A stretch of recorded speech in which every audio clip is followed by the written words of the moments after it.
Imagine it's the year 2025. You take out an old jacket from your closet and find a face mask in the pocket. You smile and think, what a time that was. And then you proceed to put on a gas mask, load up your shotgun, put on a flak jacket, and head outside to kill some zombies on your way to get some milk. With the way things have gone since 2020, this scenario is entirely possible. It might even happen sooner than we expect. Elon Musk has openly stated that he wants Tesla to be the leader in apocalypse technology. He said this not once, twice, and who can tell if he was joking or not?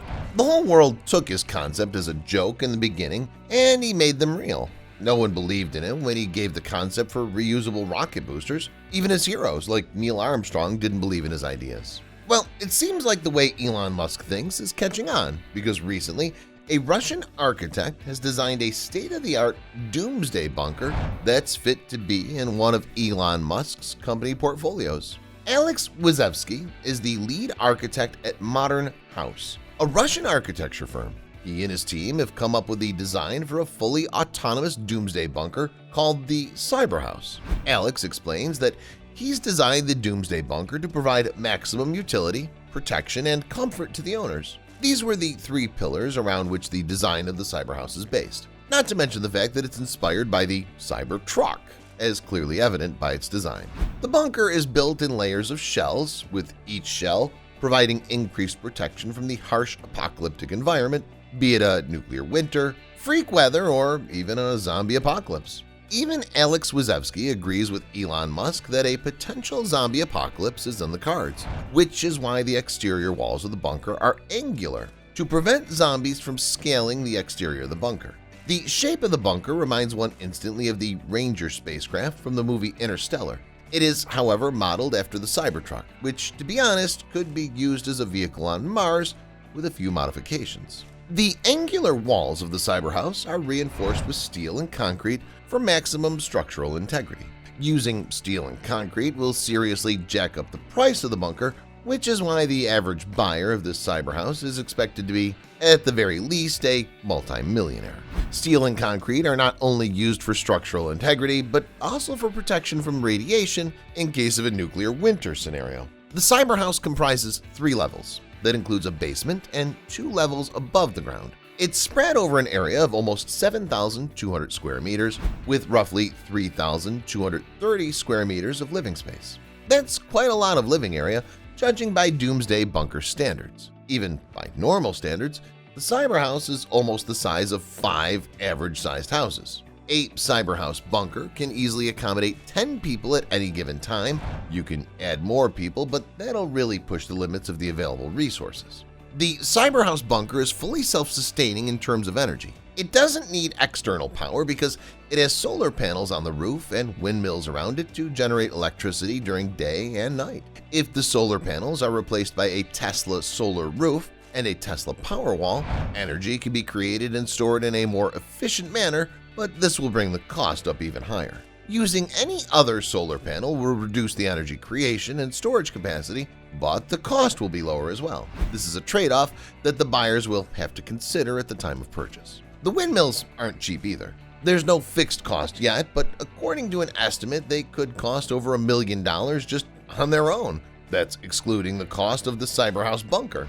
Now, let's see this $1 million Doomsday Bunker up close from the inside. The architects have taken the liberty to include a garage for the Cybertruck inside the bunker, because obviously you can't leave your Cybertruck outside for other survivors to steal and run away with, nor can you leave it outside to get radiated or blown away by hurricane winds. The entrance to the Cyberhouse is between the 2 extended spaceship-like wings. The entrance has an airlock door. As soon as the Cybertruck drives inside, the airlock door closes down. The garage has a platform elevator which can be used to access the upper and lower levels of the bunker, very much like the platform elevators being used in the boring tunnels. These platform elevators can allow one to access the upper and lower decks without even getting out of the truck. Moving on to the main level. The bunker can be divided into the west wing and the east wing, with both wings being connected by an atrium between them. The ground floor, or the main level, has got 3 bedrooms in the west wing. Each bedroom has come with its own attached bathroom. The back side of the west wing houses the kitchen and the dining areas. The kitchen can be equipped with all the modern utilities to make survival a little easier. It can't be denied that having access to a few creature comforts, even during an apocalypse, can raise the morale and allow one to survive a little longer. The East Wing on the main level has 2 bedrooms, each with attached bathrooms as well. So in total there are 5 bedrooms on the main level, and each bedroom can easily accommodate 2 people. The back side of the East Wing has a lounge area because you can't spend all your time in your bedroom. The lounge area will provide excellent space to gather, meet, and decide the future strategy with your fellow survivors. The atrium can be used as a gathering area as well for some motivational talks and speeches to keep the morale high in times of darkness and despair. The Eastern Wing also has a communal bathroom and a decontamination shower room between the bedrooms. Yes, a decontamination shower room to decontaminate anyone coming from outside, because this is going to be absolutely vital in case of a nuclear attack. Now, onto the lower level. The lower level can be accessed directly from the platform elevator in the garage. Being underground and then surrounded by reinforced concrete and steel walls, the basement of the Cyberhouse bunker provides maximum protection from radiation in case of a nuclear strike. The west wing of the basement has got storage units that can be used for storing food and medical supplies. There's a lot of space for storage in this bunker, and the lucky Cyberhouse owners will definitely not have any problem on deciding what stuff to keep and what not to. The East Wing has a generator room which houses the emergency generators that can be used to power up the house if the wind turbines and the solar panels get damaged or fail to produce electricity due to any reason. There's also a security room just behind the generator room. The security room can be used to monitor the surroundings of the Cyberhouse bunker through strategically placed cameras around the Cyberhouse. The design doesn't mention it, but the buyer should get the option of installing automatic turrets on the outside perimeter. And these turrets could be controlled from the security room to keep out any threat in case of a zombie apocalypse or total collapse of civilization as we know it. And lastly, we have the top level. The roof, or the top level, has a terrace and a rooftop garden, which can and should be used to grow vegetables. In an apocalypse situation, it may not be possible to get regular supplies of food, which is why the ability to grow your own fruits and vegetables is going to be vital for survival. The terrace has enough space for a little lounge area that can also be used for sunbathing, because why not? If you've got a fortified Cyberhouse bunker, why not get a little sunshine? The top-level terrace has also got a water filtration plant. This water filtration plant can be used to recycle water. The details of the water filtration plant are not yet known, but one can assume that the buyers of the Cyberhouse bunker will have the ability to install any filtration system of their choice, and since this is a Doomsday Bunker, the priority of every Cyberhouse owner should be a water filtration system that can recycle wastewater into drinkable water as well. Because in a post-apocalyptic world, water is going to be a scarce resource. If the bunker is situated in the middle of nowhere, you won't have access to running tap water. Going to a nearby stream all the time may be risky if there are flesh-eating zombies walking around. In such a situation, a water filtration and recycling plant would be extremely useful.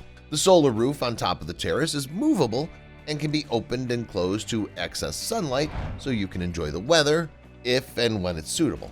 Otherwise, in case of nuclear fallout, it would not be advised to open the roof. The design doesn't include any weapon system or mounted guns as of yet. Maybe when it goes into production, the buyers will be offered an option to equip their Cyberhouse bunkers with custom weapons for that added layer of security.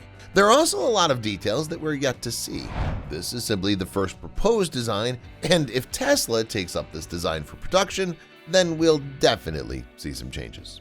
But Alex Wazewski has stated that some potential buyers have contacted him.